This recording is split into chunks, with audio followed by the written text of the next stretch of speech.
Naši traja dobrovoľníci z organizácie Úsmev prosím sa stretávajú raz za 2 týždne každý útorok a sú tu na 3 hodiny a v podstate pracujú ako bežné pracovníčky alebo pracovníci knižnice, teda triedia knihy, pečiatkujú a potom pomáhajú čitateľom hľadať knihy alebo práve so systémom.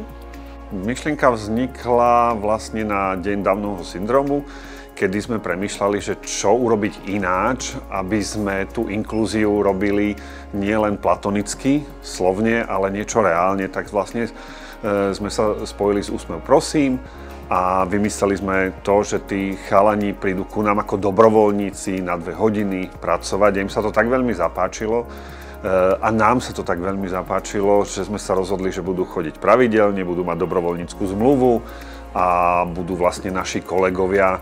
Je to pre nich jediná príležitosť, ako sa môžu zapojiť do pracovného procesu. V podstate predtým nemali žiadnu príležitosť dobrovoľničiť ani pracovať. Takže toto je pre nich veľmi výnimočné a tiež môžu pomáhať a socializovať sa. Aj teraz, keď vidíte, tak knižnica je plná mladých ľudí a detí. A pre mňa, čo ja vnímam, je, že vidia, že aj ľudia alebo mladí ľudia s nejakým handicapom sú úplne v poriadku a normálni a že ich obsluhujú práve takíto ľudia a že pracujú tu v knižnici, takže je to také obojstranné. Ja pracujem, ja pomáham. Hlavne s Jankou, s Tonickou a s Andrejkou.